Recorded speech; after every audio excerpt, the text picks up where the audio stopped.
the context of a world full of uncertainties, it is also important to remember that focusing too much on uncertainty can sometimes become an excuse for inaction. Yes, we are living through a time of shifting geopolitics, where new challenges seem to appear almost daily. But there are plenty of certainties in global security that we cannot ignore. On top of the list, the aggressive expansion of Russia, the destabilizing presence of China in strategic areas, terrorism, and the threat of cyber attacks, without forgetting the competition in the Arctic and in space. These are clear and present danger and challenges. We need to ensure that our focus on the unknown doesn't blind us to the known threats. Our adversaries are not standing still, and they could very well attempt to exploit what it might be perceived as weakness, but is actually one of our core strengths, the array of perspectives that we bring to our discussions. Our different points of view are and must remain a source of resilience, never a vulnerability to exploit. This is why, as I said at the beginning of my mandate, my priority is to work constantly to foster cohesion and resilience. This military committee meeting was a vivid demonstration of NATO's unity and our commitment in tackling the challenges of today's security environment. Let me share a few highlights. Strengthening collective defense. We review the implementation of the deterrence and defense of the Euro-Atlantic area, the so-called DDA, family of plans. These are not just strategies on paper, but the spine of NATO, sharpening our readiness to respond to any threat in any domain or dimensions. Warfighting transformation. With input from Allied Command Transformation, we advanced discussion on multi-domain operation, digitalization, and the kind of command and control that we ensure we fight and win as one. Support Ukraine. We reaffirm that supporting Ukraine is a strategic necessity, beside a moral duty. Helping Ukraine prevail is an investment in our own security and in the rule-based international order. Finally, I want to say that this meeting was not just about NATO military matters. It was about our broader security ecosystem. Tomorrow, the Foreign Ministerial meeting in Antalya will further advance discussion about NATO priorities, a clear sign that the alliance is moving together, determined as ever. And at the same time, the EU Military Committee meeting will take place, an excellent example of how NATO and EU are working side by side, timely, ensuring there is no discontinuity, nor overlap or competition in our approach to security. I'm proud of the work done and grateful to all the Chiefs of Defence who contributed, especially those who travel long distances to be with us today. I look forward to taking your question. Yes? Yes. Hi, Admiral. I'm Antoinetta from Politico. My question is about defence spending and what would be agreed at the Hague summit. So yesterday, the US Ambassador Whittaker specified that, you know, the US number is 5%, but it doesn't all have to be howitzers or tanks. It can also be cybersecurity or mobility, infrastructure. Did you discuss that today, the sort of 3.5% on specific, you know, on real defence spending and 1.5% on, you know, innovation, industry, etc.? Okay, I heard that too. Because I'm part of the public opinion too. But we didn't talk about this today. As a matter of fact, just try to figure that. As military, we are what we call the end user. So, the approach is more generic. We define, what was the threat, what we are looking for. Then we draw and approve the plans. From the plans, we got what we need to fulfill and to make the plan executable. And then whatever we need, is what we expect to be provided to us. 5%, 3%, 2%, whatever. I just can't, speaking about number, we don't speak about number, but I just can tell you that something for sure, 2% is not enough for what we need, for what we, identify of what are the needs in terms of personnel and equipment to face the threat through plans and capability targets. So, what we are asking for is capabilities. And then with that, we will be ready to face the threat. And we are not just stuck to numbers. The only thing I can tell you that 2%, which was something that we have been talking about up to, months ago, it's not enough for anybody. And there is a general increase, in defense spending, which is the message that we got and that we are honoring all the nations. Somebody quicker and somebody else just following, but everybody is just heading in that direction. Yep. Buongiorno Ammiraglio, parlo in italiano. Innanzitutto mi felicito per la sua nomina e mi complimento per la sua attività importante anche per un paese come l'Italia. Avrei due questioni. La prima, a livello di opinione pubblica si ha l'impressione che gli Stati Uniti vogliano disimpegnarsi in parte dalla NATO, quindi vorrei sapere qual è la sua posizione, la sua risposta a questo proposito. Poi, dal punto di vista anche legato a questo eventuale un po' disimpegno o leggero ritiro degli Stati Uniti, c'è l'esigenza di costituire un pilastro europeo di difesa nell'ambito, se possibile, della NATO. Ecco, a livello militare penso che l'esperienza ci sia, non sia un grosso problema questo a realizzarlo. Mi chiedo se però a livello dell'industria lei vede, la volontà di fare dell'economia di scala sui sistemi d'arma e di fare un'industria europea, una politica di industria europea della difesa che sia effettiva e in termini anche accettabili. Grazie. If you don't mind, I will answer in English so we can share with everybody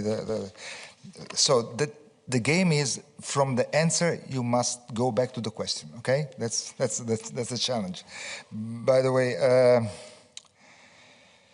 first part, we don't have any indication of any kind of disengagement from United States. We have been talking at a higher level than mine, with Secretary General and the U.S. President. They have been talking, and there is no sign, no indication, no anything, just giving us the idea that they won't disengage. The thing is that probably there could be a reorientation toward some other direction, because one member, let's talk it generally, one member of the alliance realized that there is a threat coming from somewhere else. So it is normal for a mature and a strong alliance like we are, that this nation is going to face this kind of threat, reorienting some assets there, and totally with flexibility and totally normally, the alliance is just, readapting and just taking care of what could be eventually the gap left by the ally who is just looking in another direction or going to another direction. Also because, let's talk it clearly, Indo-Pacific, whatever it occurs there have some effect on our area of responsibility and vice versa, of course. So I'm expecting that if there could be this kind of reorientation, we will react and we will just rebalance everything, and we, the other nation will take charge and just cover and fill the gap that the one who's directing his energy somewhere else is doing, for the benefit of the alliance too. This is one point. The EU as a pillar of the alliance is already metabolized as a concept. The EU is already going in that direction. I'm foreseeing that, the EU nations, 27 over 32, will just get some capabilities which will be beneficial for the alliance too. It was a kind of a single set of forces, also for the capabilities could be the same story. So I'm pretty positive that the European Union is heading in that direction. European Union got the let's call it the cold shower or the wake-up call from the U.S. administration, so they react, I mean, quicker to get to the point quicker. We don't have to forget, we already in 2025 they already had a RDC, rapid deployment capability operative, so they are 500 soldiers ready to be redeployed wherever they want to, even out of area or responsibility of Europe.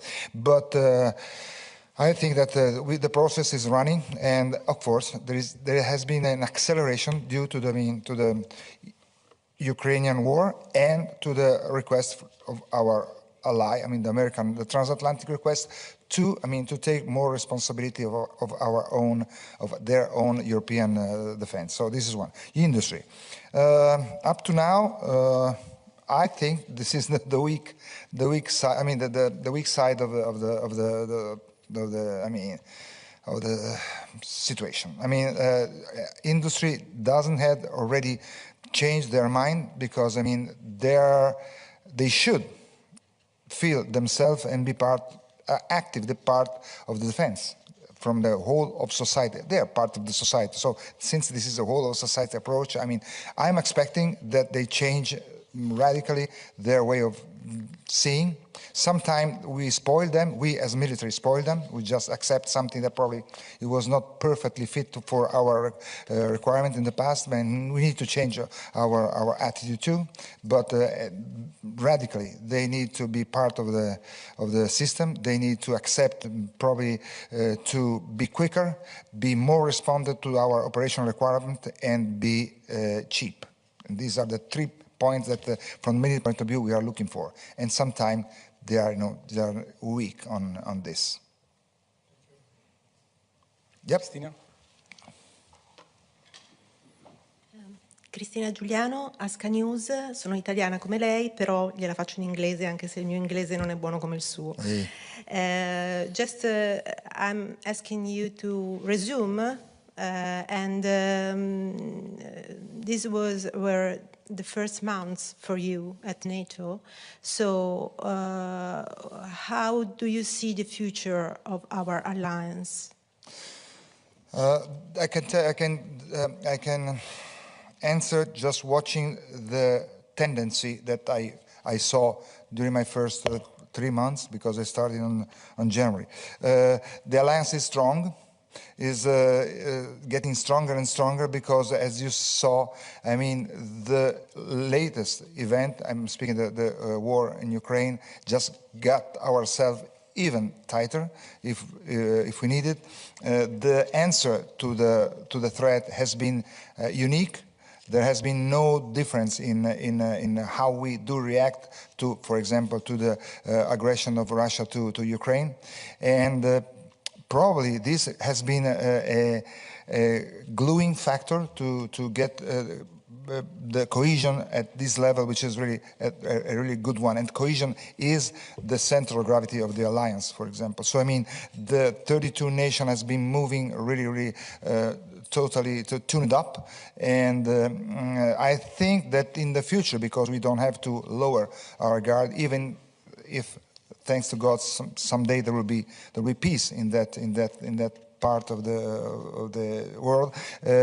We don't have to lower our attention and our guard, because I mean there will be a lot of things to do, and just our responsibility is not just for today, but it's for tomorrow, for the future generation. So we must be fit, ready, and we are working on that, and stay at that level, which means keep on working for the future. But I tell you what, the maturity and the strength and the will of the alliance is really strong. And I think that some way the war in Ukraine help us in getting to this, I mean, good mood.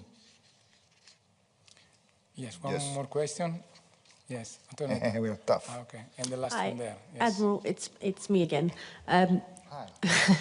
You mentioned the Arctic, and you mentioned space.